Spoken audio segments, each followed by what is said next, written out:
Je pense que je suis quelqu'un de passionné. Je fais rien sans la passion.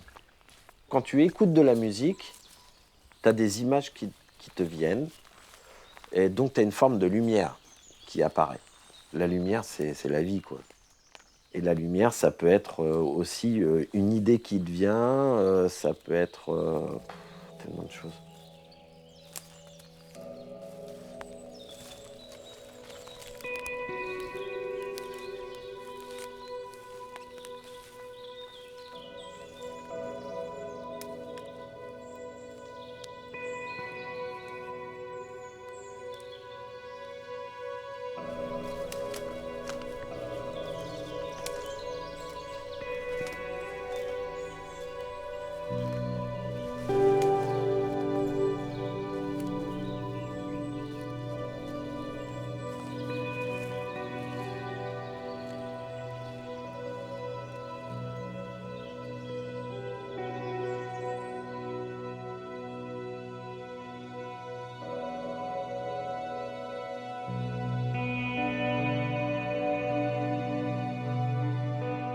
Ma première guitare, je crois que j'ai dû même la démonter avant de savoir en jouer finalement.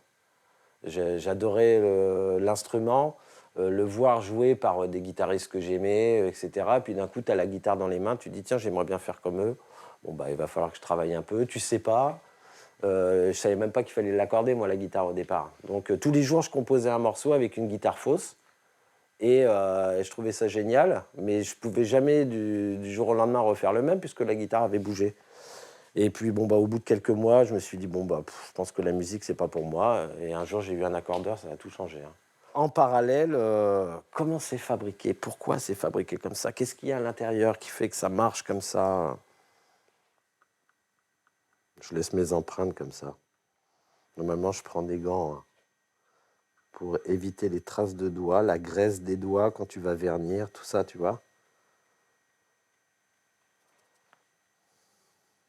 Mais là, j'ai envie de laisser un peu de moi dessus.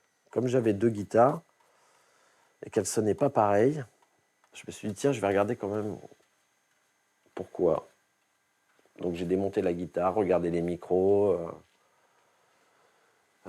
Pourquoi ces micros-là? J'ai commencé à me renseigner. Et puis là, tu commences à rêver des grandes marques. Tu regardes les Gibson, les Fender, toutes les marques que tout le monde connaît parce que tu as les posters dans ta chambre avec les musiciens que tu adores, qui ont ces guitares-là, bah, c'est celle-là que tu veux. Et tu as envie, toi, d'avoir sur ta petite guitare le même son que Angus Young, sauf que c'est pas possible. Donc tu te dis, ah mais si, on peut changer les micros, alors pourquoi? Et ainsi de suite. Et c'est parti de là. Pour moi, tout a commencé avec une guitare. Puis deux. Puis trois. Et c'est rapidement devenu une véritable passion. Et puis j'ai compris que pour qu'une guitare soit juste, je devais m'adresser à un pro. Et c'est comme ça que j'ai rencontré Sylvain.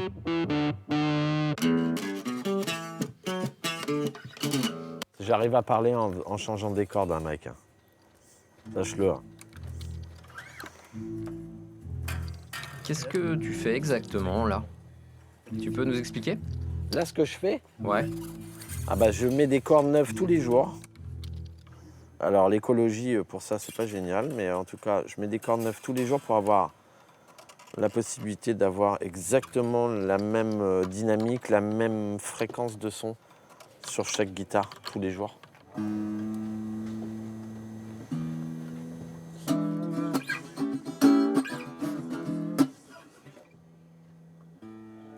Voilà. Voilà, celle-là, elle est prête. Je fais la deuxième direct.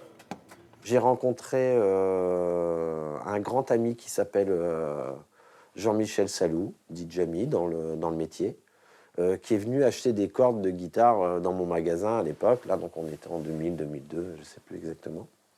Il s'occupait de la régie artiste de Marianne James, qui m'a dit, écoute, je te verrais bien faire le métier que je fais.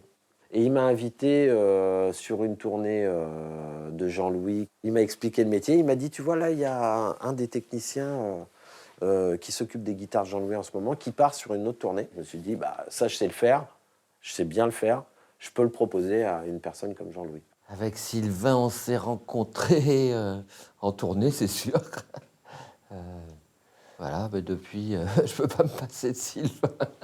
L'accord était parfait entre lui et les guitares, entre moi et lui. Et le fait qu'il joue aussi fait que finalement, il teste aussi le son avant que j'arrive. Et petit à petit, ça se finit par régler les amplis. Et il me reste juste une pichenette, une petite couleur à mettre si j'ai envie en plus. C'est vraiment mon alter ego, c'est-à-dire que, en fait, sur scène, j'ai l'impression qu'on est deux.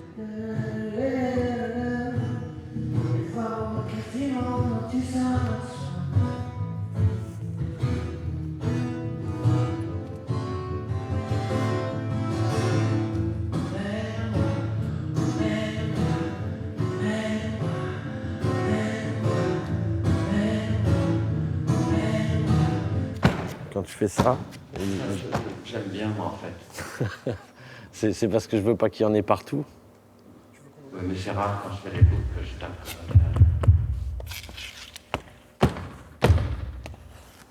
Il y a un peu. De toute façon, j'ai mal au dos, donc je ne vais pas bouger. D'accord.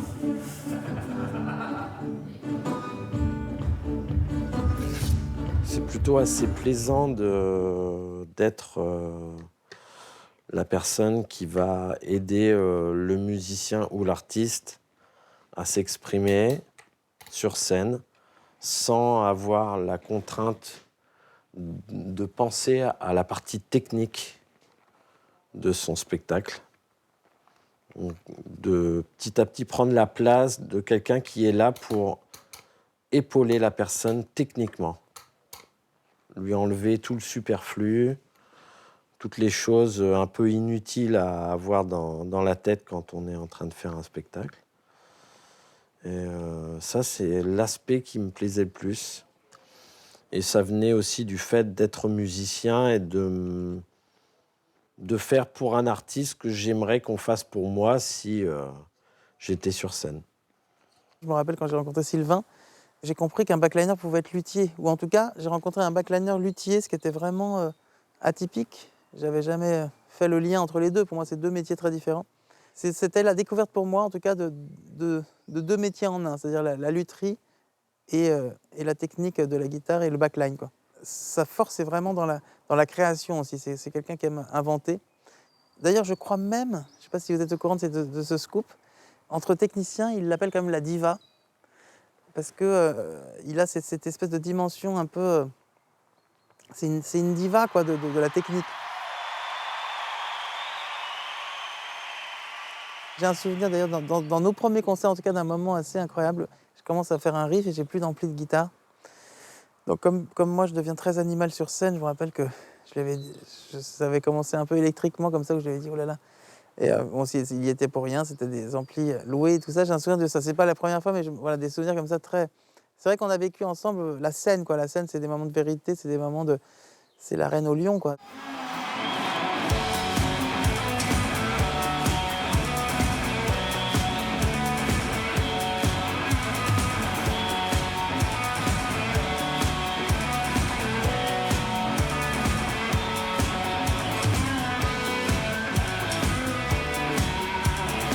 Moi, j'adore me connecter au public, aller dans la salle, faire des choses. Mais effectivement, il y a un souci, c'est que c'est évidemment beaucoup moins bien que le son du jack. Donc, ça a été un vrai défi aussi de se dire comment faire pour retrouver le côté organique, pâteux et sensuel, quoi, du jack, du son. Et donc, c'est vrai qu'il est passé par des préamplis pour retrouver des fréquences perdues par le HF. Et petit à petit, on a réussi à trouver un équilibre. Tout ça, c'est un travail de titan. C'est vrai que avec le recul, je me rends compte de la folie de ce que c'est, quoi. C'est extrêmement chronophage tout ça, parce que ça demande une sorte c'est des réflexions très poussées.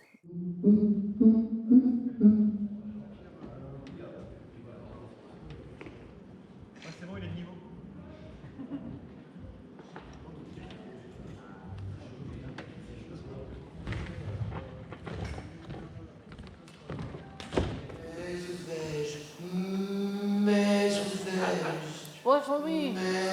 On va pas passer la nuit là quand même.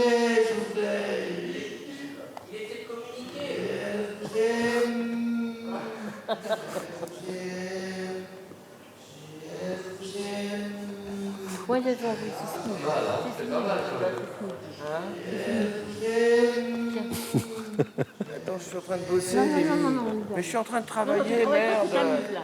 Mais non, pas du tout, j'invente des... Oui, tu t'amuses. Attends. Non, mais c'est pas possible. Ça, c'est le dragon, par exemple. Vous avez une idée d'un... Ça, c'est un mini dragon. Je serais incapable de le monter. Enfin, c'est vraiment un plat de spaghettis, il y a des fils partout. Ça reste très, très bricolé en même temps. Et c'est ce qu'on aime tous les deux. Bab. Petit bébé, mais... Sur la voix, on est comment? D'accord. Oh, je crois que ça va. Un looper, j'explique pour ceux qui nous regardent, c'est quelque chose qui permet de s'enregistrer en live sur des périodes courtes. Et ça fait une loupe, c'est-à-dire une boucle, quelque chose qui se répète comme ça.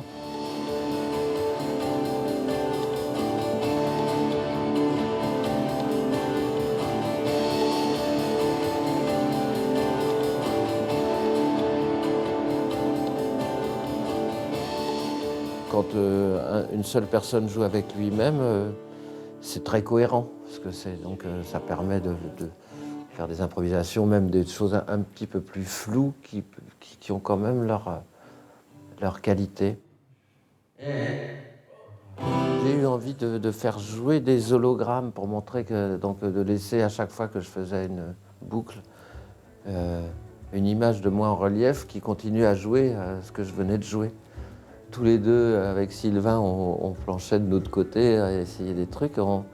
Et finalement, Sylvain a trouvé le moyen de faire parler ces machines jusqu'à contrôler les hologrammes, donc des choses qui sont quasiment science-fiction. Je crois qu'on est les seuls au monde à arriver à faire ça.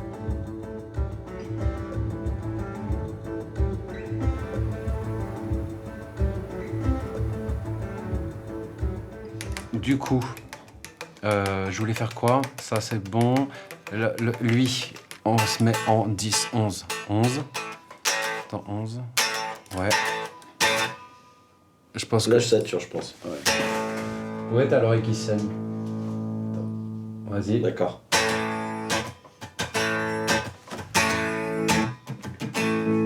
Ouais, c'est bien. Il est comment, le son? Aujourd'hui, je peux dire que je vis de la musique. Je suis des artistes que j'apprécie, avec lesquels on échange,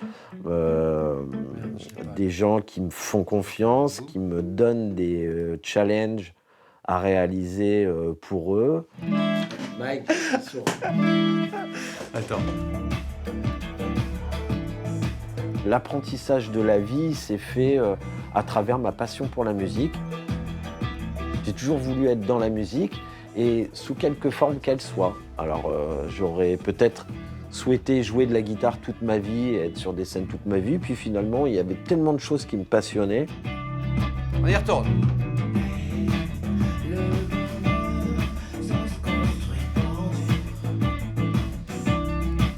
T'as vu comment ça ramollit le titre en fait? C'est vrai. C'est un truc de dingue. Hein. En fait, dès que tu blindes le truc...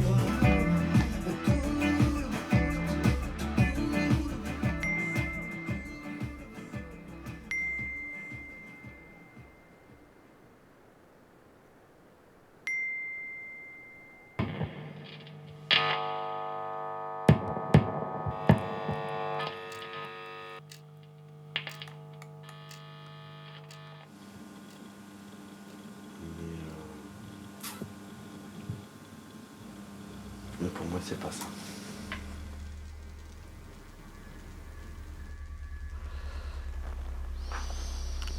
D'accord, non mais c'est n'importe quoi en fait.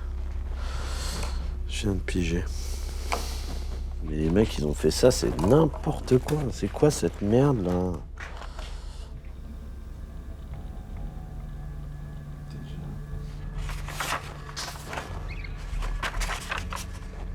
Donc en fait, mon schéma est bon. Maintenant, je le sais, c'est une certitude. Le stress et la tension, je l'ai vécu beaucoup dans mon métier de technicien guitare. Le plus dur, c'est la panne aléatoire. Là, j'ai un court-circuit à l'endroit où j'ai fait ce truc-là, alors que j'ai bien séparé toutes les merdes. Donc normalement, je devrais pas l'avoir. Je sais pas, c'est juste pas logique du tout. Alors, ça repose sur toi, oui, ça c'est une chose. La deuxième chose, c'est que tu as un temps très court pour trouver le remède. Tu fais l'analyse de qu'est-ce qui se passe, quel bruit t'as entendu, qu'est-ce qui fait que t'as plus de son. Surtout pas de panique, ça sert à rien en fait. Ton cerveau est en train de travailler à trouver une solution. Il faut pas que tu dépenses une énergie qui va t'empêcher d'avoir cette solution-là. Je m'explique, c'est si tu cours, tu penses à courir. Alors que si tu marches en pensant à ton problème, tu marches très vite, c'est pas le problème, mais tu vas pas faire de bêtises, tu vas pas taper dans une guitare qui va être au milieu du plateau.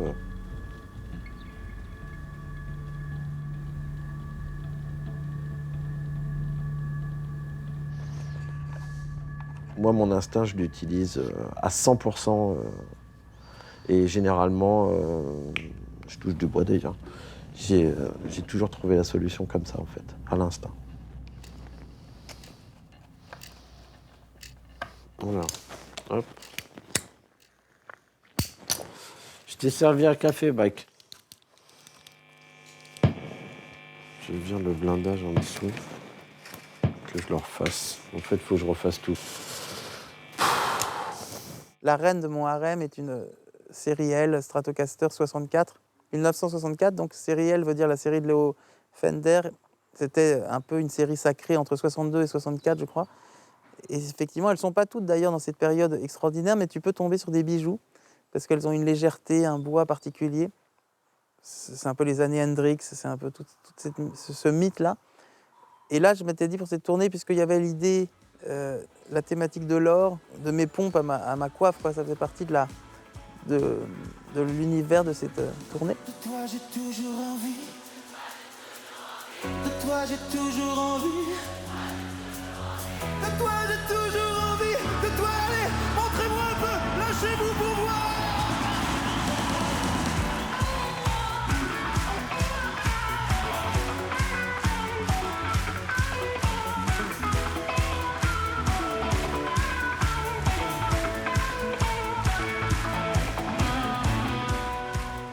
Et donc je lui ai dit, voilà, c'est très simple, c'est comme si tu prenais ma vieille Strat et que tu la trempais dans de l'or, quoi. L'image qu'il avait, qui était belle pour moi, en tout cas quand on a parlé du projet, qui me plaisait, c'était de dire, tu vois, j'aimerais bien que ma guitare, on puisse la tremper dans l'or et on la ressort, voilà. Et cette image-là, elle était superbe. Je dis, c'est vrai que c'est chouette, il faut que j'arrive à faire ça. Il a réussi, ce qui est vraiment inimaginable pour moi, à faire que cette guitare ne remplace pas non plus ma reine, mais quand même soit à peu près équivalente.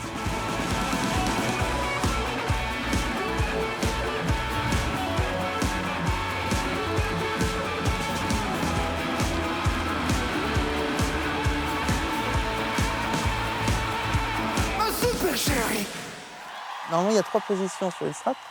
Et donc là, il y a la 4e position qui permet en fait de mettre ces 2 micros, le grave et l'aigu en même temps. Et tout d'un coup, ce truc que j'ai pas sur ma Strat d'origine, c'est que je peux avoir ce côté extrêmement percutant du son, mais avec le gras du micro basse. Et ce mélange des deux, en fait, je le retrouve pas bizarrement sur la Strat d'origine. Donc j'en deviens un peu accro. C'est une guitare scénique. C'est fait pour être regardé sur une scène avant tout. Et c'est ce que j'aime pour Mathieu, c'est que l'ampleur du projet, il est toujours en rapport avec la résonance de ce qui va se passer sur une scène devant un public pour montrer aux gens un spectacle. Et de faire une guitare pour un spectacle, c'est très agréable, en fait.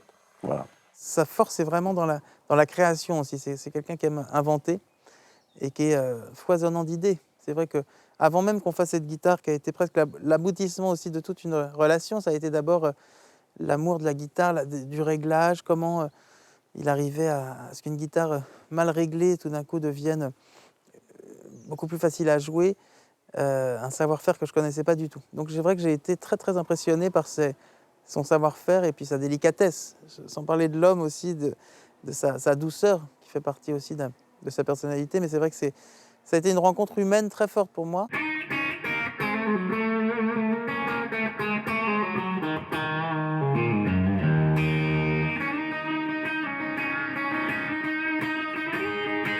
Quand tu fabriques quelque chose, il y a des sensations, tu as passé du temps sur tout, donc elle fait corps avec toi, cette guitare. C'est comme ça que je fabrique les instruments. Je ne fais pas de la série, on n'est pas dans le numérique, ça a des défauts, les défauts qui peuvent être des avantages ou des vrais défauts d'ailleurs.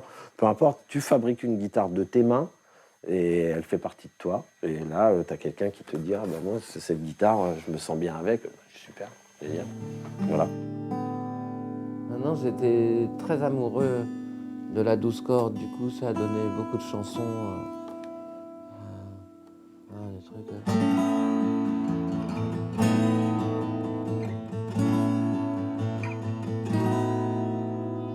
Dès le début. Voilà, c'est fini. On attend ressasser les mêmes théories. Comment je vais faire pour faire une 12 cordes avec une 6 cordes? Donc évidemment, j'ai passé 2 jours à réfléchir, à faire en sorte que ça fonctionne. Et j'ai fait ce modèle. J'ai complètement modifié la tête. Je me retrouve avec ce que Jean-Louis a appelé un beau râtelier. Et finalement, j'ai réussi à croiser des mécaniques. Ça, c'est vraiment le prototype finalement de la tête que je fais aujourd'hui. Alors j'ai cherché évidemment sur le net qui a fait ça, personne, super. Donc j'ai trouvé la solution, je suis bien content. Maintenant comme ça je pourrais te dire, c'est en image, ne piquez pas mon idée, hein, c'est pas mal.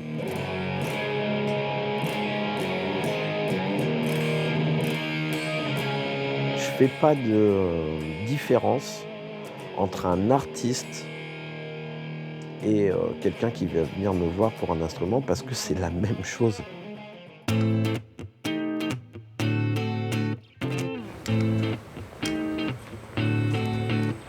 Je me suis mis à rêver de celle dont tous les guitaristes rêvent, la Fender Stratocaster 1964. Celle de Hendrix, Jeff Beck, Clapton, Gilmour et bien d'autres. C'est aussi celle du film Wayne's World, une guitare de légende. Celle-ci, c'est la guitare de Mathieu Chédid. Donc c'est la fameuse Fender 1964, utilisée, bien usée, comme les puristes les aiment d'ailleurs. Wow. Là, l'idée était de prendre cet instrument, en faire une copie, de la démonter, de la remonter à l'identique. T'as réussi à la remonter? J'ai essayé. Après, je l'ai confié à un autre luthier qui m'a dit « T'as mis le manche à l'envers ?» Non, mais comment je peux te dire ça? Voilà, non, ça, c'est pas quelque chose de compliqué pour le métier que je fais. D'accord. En fait. Oui, c'est ça, parce que tu sais le faire. Et je sais démonter cet instrument correctement. Parce que c'est comme ça me fait absolument pas peur. C'est comme démonter une Porsche et de la remonter sans oublier une pièce, sans se dire. Et si je te demandais d'en refaire une, tu pourrais en refaire une comme ça ou à partir de ce modèle-là, j'ai fait 2 modèles pour Mathieu. D'accord. Plus une 3e qui est restée ici, que j'ai jamais terminée. Bah, c'est bon, je sais pas comment.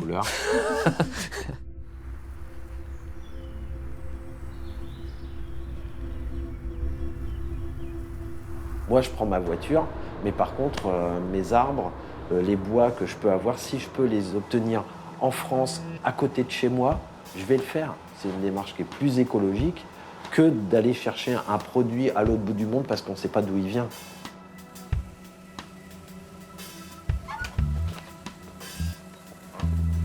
Bien fermer la porte. Sylvain me présente Bernard Michaud, qui coupe et sélectionne les meilleurs bois pour fabriquer des instruments. Mike, je fais la petite parenthèse. Ouais. Là, ici, c'est trésor de bois. Hein.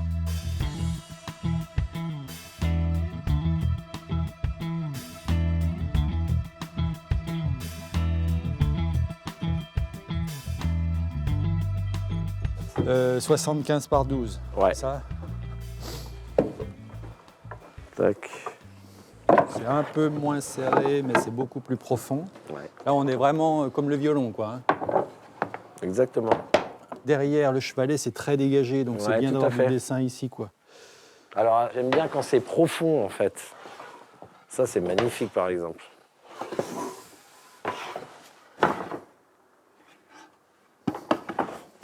En tout cas, là, si j'ai à choisir entre tous, il y a celui-là et celui qui est là-bas, le Les Paul, là-bas, qui est pas mal.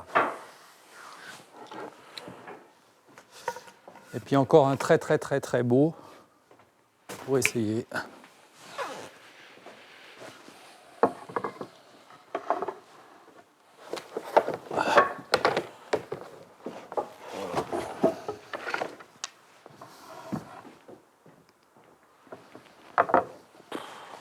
Ça va devenir fou hein, quand tu vois tout ça. Hein. Alors, tac, tac, tac, tac. Classe A, je sais pas s'il y a du S. Ça, j'aime bien. Ça, c'est beau. C'est bien parce que des fois, tu fais un truc de lutherie, tu passes 2 heures et tu passes 6 heures à regarder la pièce de bois, quoi. Tu peux la mettre dans ton salon le matin quand tu déjeunes. Non, mais c'est exactement ça. Tu sais, tu ouvres la pièce, puis tu prends ton café devant. Et là, il est midi. Tu fais, bon, ok, bon, j'ai rien foutu. Par contre, elle est belle.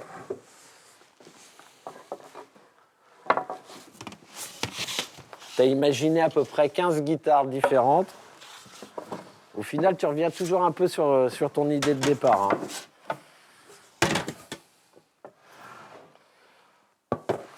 Hein. C'est incroyable d'être indécis à ce point-là, quoi.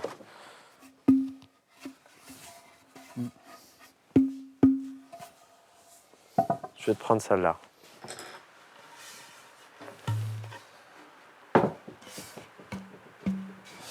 Celui-ci sera plus raide, celui-ci est plus souple, il me semble. C'est ce que je remarque. C'est le ressenti. Ouais, tout à fait. Donc ça, ok, ça, ok. Tac, tac et tac.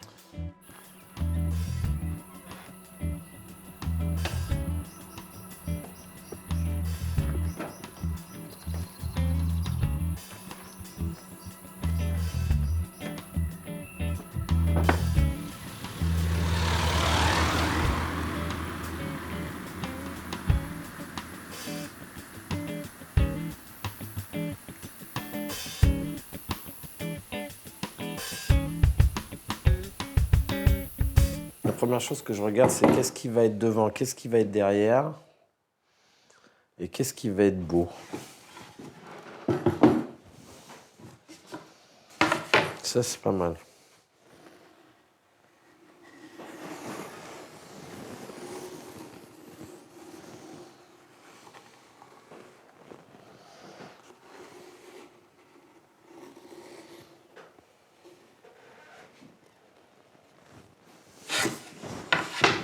Voilà. Dans cette partie-là, on va voir la partie manche. Donc le nœud qu'on a ici, on ne le verra plus. Donc je me retrouve quand même avec un bois qui est quand même assez neutre.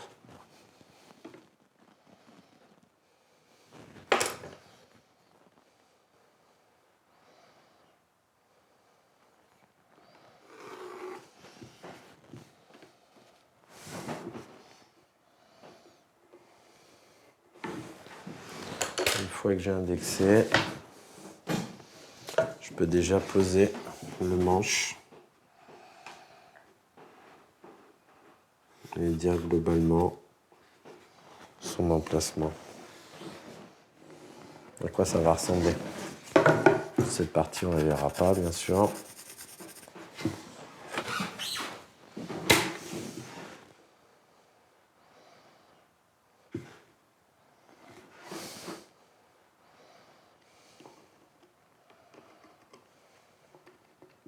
Je dessine la guitare, à quoi elle va ressembler sur ce bois. Tous ces éléments-là, on va les retrouver. Il n'y a pas trop de défauts visuels.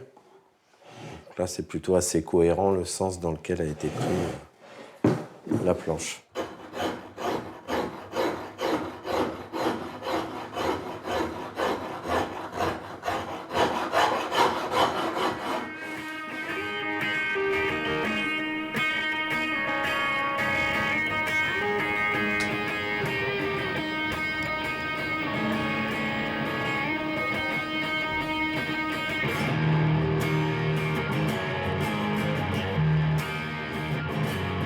Aujourd'hui, on peut, je dirais, tout s'offrir quand on ne sait pas de quoi on parle.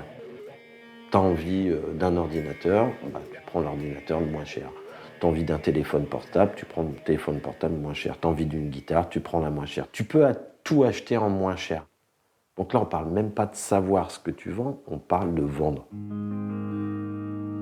Moi, je sais que mon rêve, c'est d'arriver dans un magasin, de prendre une guitare, comme je t'expliquais, en disant « Ah, cette guitare, c'est mon rêve, je la prends, je l'essaye, je la joue, et peut-être que je partirai avec. » C'est terminé ça. La personne, elle est devant son ordinateur, elle voit une photo d'une guitare qu'elle rêve d'avoir, et elle s'achète une photo. Et quand elle a la guitare dans les mains, elle se fait « Ah, bah, c'est une grosse daube, mais c'est pas grave, je l'ai, quoi. » Parce qu'on en est là, en fait. Avant, on avait quelqu'un qui te montrait l'instrument, qui te le faisait essayer. Aujourd'hui, c'est fini. Et ça, j'essaye d'inculquer ces valeurs-là à mes enfants. C'est hyper dur. Parce que eux, ils sont dans ce monde du virtuel où ils font un clic, ils commandent « Ah bah ça arrive la semaine prochaine ».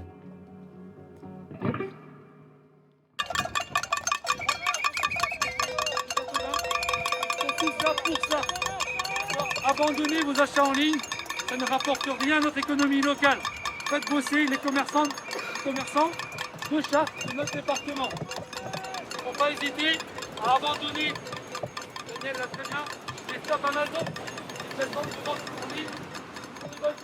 Je prends conscience de ce pouvoir individuel et collectif. Et aussi de la chance de trouver des gens qui créent encore des choses avec le cœur et les mains. Donc qu'est-ce que c'est en fait? Donc ça, c'est le voit collage de ton manche. D'accord. Alors, je vais te montrer après collage, parce que là, je l'ai mis en collage hier. Alors, normalement, tu laisses quelques heures, mais je les laisse 24 heures, moi, comme ça, je suis tranquille. La colle est bien sèche. Je range tout à chaque fois. Tac. Il y a quelques serre-joints. Donc là, la touche de ta guitare, c'est le bois qu'on a choisi la dernière fois. Je pense que c'est celle-ci. De toute façon, il y en a plusieurs. J'en ai fait 2. Là, c'est juste après collage. D'accord. Là, tu as exactement le même. Et là, ensuite, je viens découper le bord qui suit exactement mon manche. Voilà, ça c'est un manche terminé. Donc là, qu'est-ce qu'il me reste à faire? Il me reste à mettre les repères sur la touche, les repères sur la tranche. Ouais. D'accord. Ensuite, l'espacement de scié, la défonce de profondeur de la tête. Là, les 6 clés sont déjà faites. Donc là, il me reste à faire l'épaisseur ici et l'arrondi de descente, la fuite. C'est stressant de toute façon à faire à chaque étape quand tu fais un collage, etc. Il y a toujours une petite partie stressante en disant est-ce que ça va donner? Mais en fait, le but, c'est de sécuriser chacune des étapes pour le faire le plus sereinement possible. Même s'il y a des risques, il y en a toujours, hein, de toute façon, tu n'es jamais à l'abri d'une erreur. Mais tu les limites en utilisant un process qui te correspond. Mike, il est là, Mike. Voilà, on en avait sélectionné 2. On avait pris 2, je crois, et ça, c'était Ouais. pas celui-là qu'on était... Non, on était parti sur l'autre, du coup. Ça, c'était le premier, et on s'était dit, c'est celle-ci. Celle-là. Et c'était Ah, celle-ci. donc ça, je vais... Ouais. regarde, on va le C'était faire le ensemble. premier choix, et puis Oui, finalement, on exactement. s'était dit, tiens, c'est celle-ci que... C'est celle-là que tu veux. Ouais. Donc là, tu vois, on n'a pas un bois qui vient d'un coin et C'est d'un le même autre. arbre sur le même... C'est la même planche. C'est la même planche, je coupe 2 morceaux et je raccorde. Et tu la colles. Et donc ça, c'est que du coup, ce sont deux parties de bois que tu colles. C'est ça. Tu mets les serre-joints. Oui. Tu les... En résumé, c'est ça. Ouais, tu les sécher. Mmh. Et puis du coup, tu rases après pour Là, que... une fois que la pièce est prête, elle fait, là, tu vois, 49 d'épaisseur. D'accord, super. Ça prend forme. On n'est pas encore tout à fait prêt à jouer dessus, mais... C'est pas encore mais ça, comme ça mais vient, on n'est pas voilà. loin.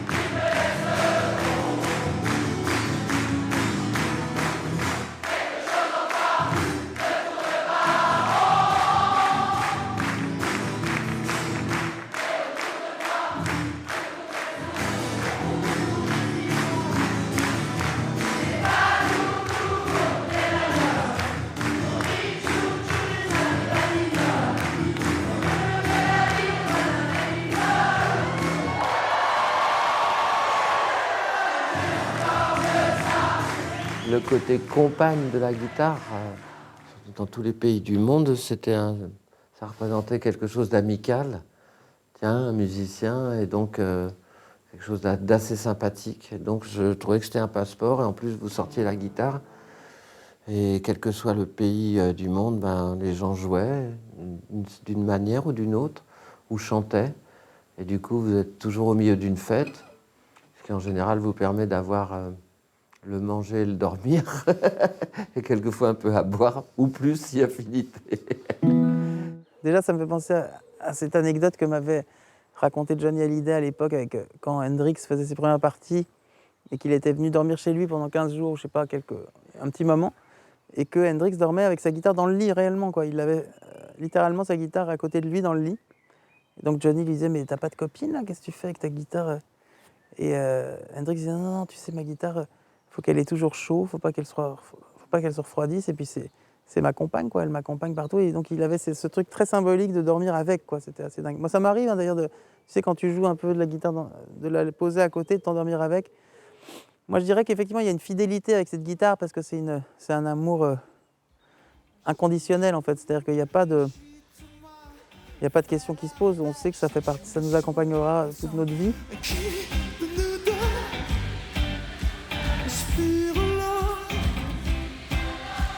Oui, je joue de sixième membre à la forme de tes hanches. Ventre, élégante, compagne. Qui de nous deux inspire l'or? Qui de nous deux? On ne peut pas connaître une vraie solitude quand on est guitariste parce que on a cette présence avec nous qui vraiment nous aide plein de fois. C'est-à-dire que dans des moments un peu de dépit, de découragement, il y a quand même cette guitare qui peut te relever, quoi. Donc c'est quand même, je sens une grande gratitude quand je pense à mes guitares en général. Ça, c'est une jolie petite compagne. Et en fait, elles sont faites vraiment en série, donc quelques-unes sont un peu meilleures ou on a une préférence. De toute façon, sur une série, même faite à l'usine, même faite sur ordi, elles ont toujours des différences. C'est comme nous, hein. Il y a toujours un petit truc qui donne une préférence. Et celle-là est ma préférée. Ça se voit parce que c'est celle qu'on abîme le plus, les préférées. Ma guitare est une femme, une dame, toute vêtue de noir, une femme qui ne sort que le soir. Et là, Qui aime les jeux de cons de ma génération.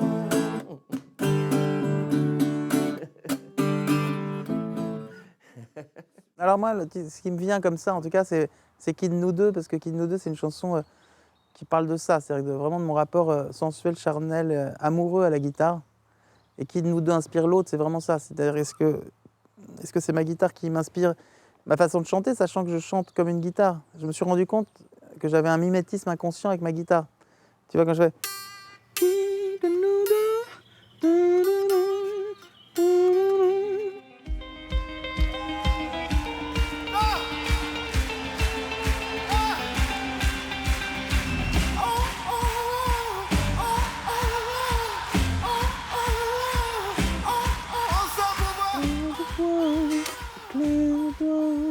d'accord pour ton don.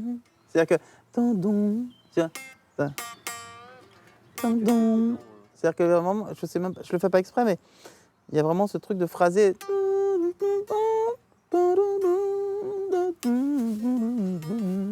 faut savoir que souvent quand tu vois, a priori, si je fais n'importe quoi à la guitare.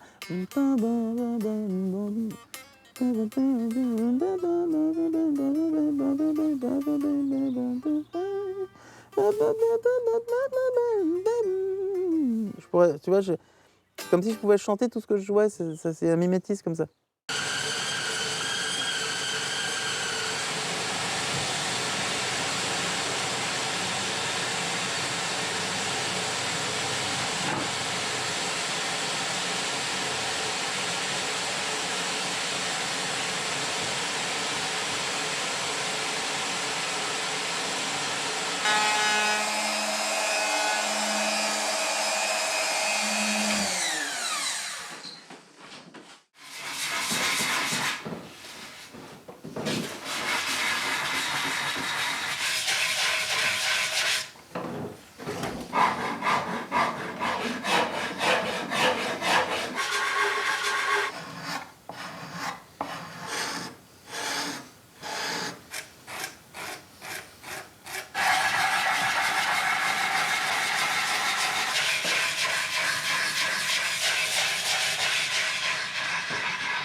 Bon, elle sonne pas encore, on ne sait pas ce qui va se passer.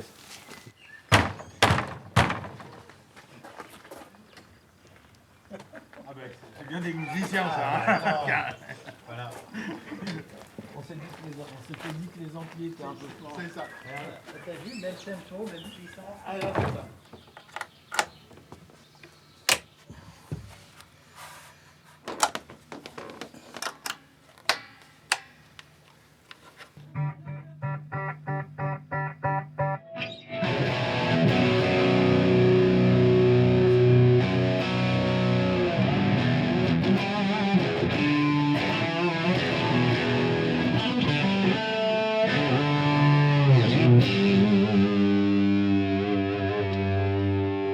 Là, on est sur lequel? Là, en Non, fait, il y a une espèce de côté simple bobinage c'est ça. en même temps. Quoi. Quand tu descends, tu vois la différence avec le split, c'est que là, tu gardes le gain. Tu as Ouais. un son un peu, Ouais, mais c'est marrant parce que du coup, un peu creusé, mais tu perds pas le gain Tu du doses. micro. Ouais.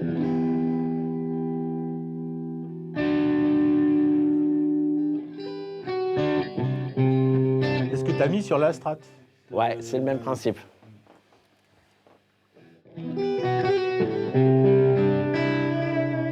Ouais, terrible ce truc-là, t'as l'impression d'avoir une strat aux hormones en fait.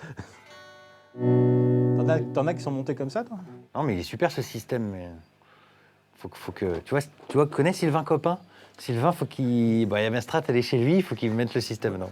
Moi j'en ai une aussi chez lui. Ouais, bah, bientôt, je vais la voir. On a Bientôt, deux je vais la strats voir, chez mais pour l'instant, on le devine un peu. En fait, il nous fait essayer les autres. Quand vous aurez les vôtres, je vais vous redonner vos strats. Elles sont presque prêtes. C'est un mensonge. Faut pas le croire. Sylvain, c'est vraiment le couturier voilà, qui va complètement façonner l'instrument à mes habitudes, en fait. C'est que, bon, il est infernal, quoi. C'est-à-dire qu'il peut te dire, juste à regarder l'usure de tes frettes, comment tu joues, à quel endroit, ce que tu veux retrouver comme sensation. Et il peut se rapprocher de ce que le musicien cherche, en fait. Et c'est vraiment un confort extrême d'avoir des gens comme Sylvain derrière soi, quoi. Du coup, la cote de manche, ça te paraît bien? J'adore. Ouais, c'est super, carrément. Je garde toujours un petit peu de matière, quoi. Non, c'est super bien. Ce que j'aime bien, c'est qu'il n'y a pas trop le décroché en plus. Ouais. Tu vois ou pas? Oui. C'est toujours bizarre, ça. Là, ici, Ouais. je fais de deux manières. Soit je fais, tu sais, le plan où ça fait vraiment une banane. Joli et doux. Ou alors, je fais Pas exactement. l'arête, voilà, exactement. l'arête, c'est Ouais, bizarre, il faut l'arête. trouver le compromis. Ouais. ouais. Là, il n'y a pas. Ouais. Là, il n'y a pas. Là, genre, la vraie arête, là, je trouve ça hyper désagréable. Et parfois, si tu vas un peu vite, tu tapes dedans. Mmh. C'est bizarre.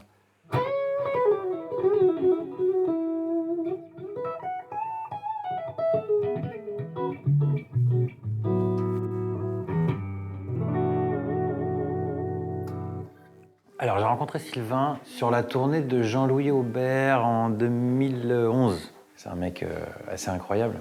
C'est une vraie troisième oreille, en fait. On l'a tout le temps un peu... Si on a un doute sur un truc et tout, il entend tout, en fait. Il est toujours là à l'écoute. Alors déjà, il joue. Voilà, ça c'est une différence. Parfois, il y a des techniciens qui jouent pas, ou voire très peu. Donc lui, déjà, il joue. Et en plus, il les fabrique. Donc c'est vrai que Il a un rapport avec ça qui est assez intime, en fait, une espèce d'intimité qui se crée entre les instruments et lui. Et il est là un peu pour aussi gommer les défauts et améliorer ça, c'est important, même sur des guitares qu'il ne fabrique pas. Sur des trucs, voilà, il t'aide à trouver un bon équilibre sur certains trucs et c'est important. Voilà, il a une vision supplémentaire, je pense.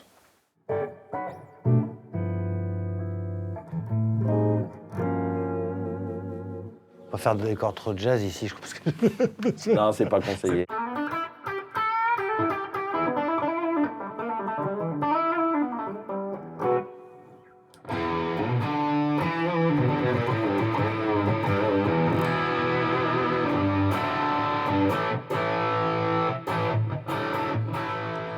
Didier, il est dans un univers musical qui n'est pas très proche du mien. On est assez séparés, mais on se connaît depuis assez longtemps. C'est là que Sylvain, lui, est à l'aise avec les deux milieux.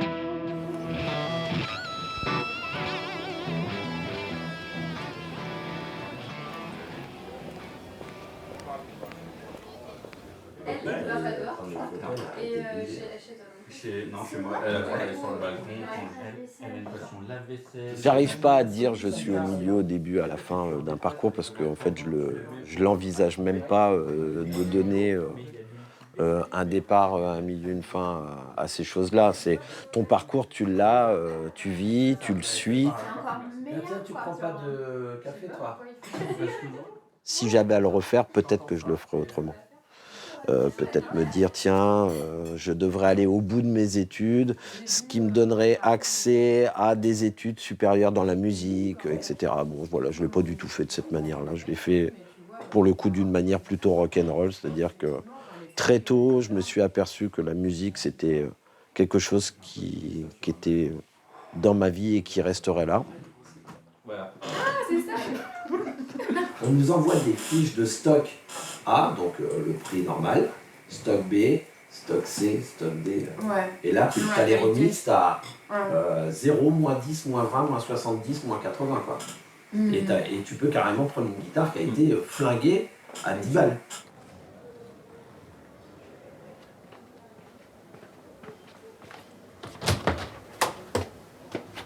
Bon alors Mike, tu fermes bien les yeux. Hein. Bah je peux pas plus ça.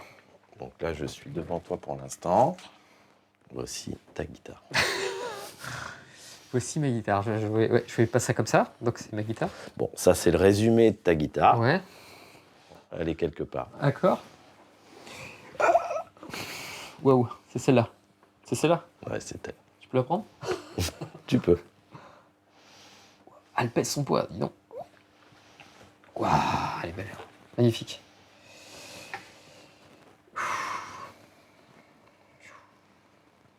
J'ose pas la jouer, hein. Ah bah tu peux. Non mais... Là maintenant tu l'as, tu vas la jouer. Ah là là. Allez. Avec le jack, hop.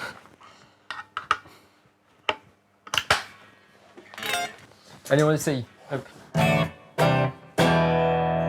oui, oui. Ouais, c'est chouette, hein.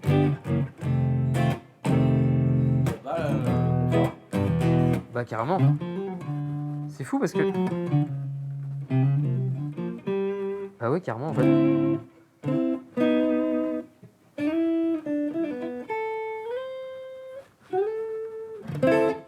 Magnifique. Bah écoute, je vais pas dormir, hein. Je vais passer ma nuit dessus et puis on se revoit dans une semaine. On se revoit dans une reparle de la semaine. finition, mais Exactement. là, déjà...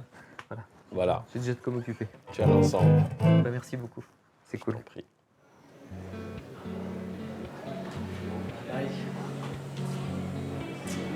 Bien. Ah bah, je vais passer des heures.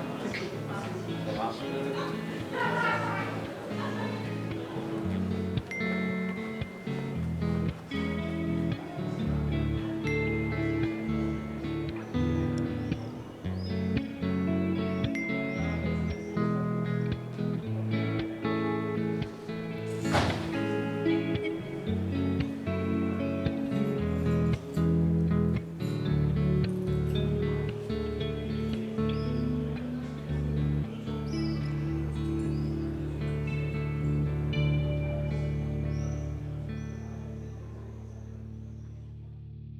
Allez, danse, ta.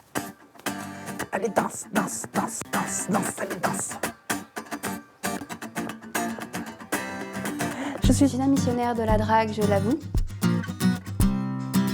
Le kiki au toutou, un espadrille à clous. Elle craquait sur les sièges, les pendentifs. J'ai la poupée d'E.T. comme à golf, GTI. Elle était émotive en parlant de Jean-Yves, un amant incompris, Kakita pour Henri. Eh oui. Tu sais pourquoi, cocotte? Je suis un machistador. Macho, macho, machistador, macho, macho. J'adore. Ah non, c'est difficile de gratouiller. Je vois pas, c'est trop difficile de gratouiller, Mike.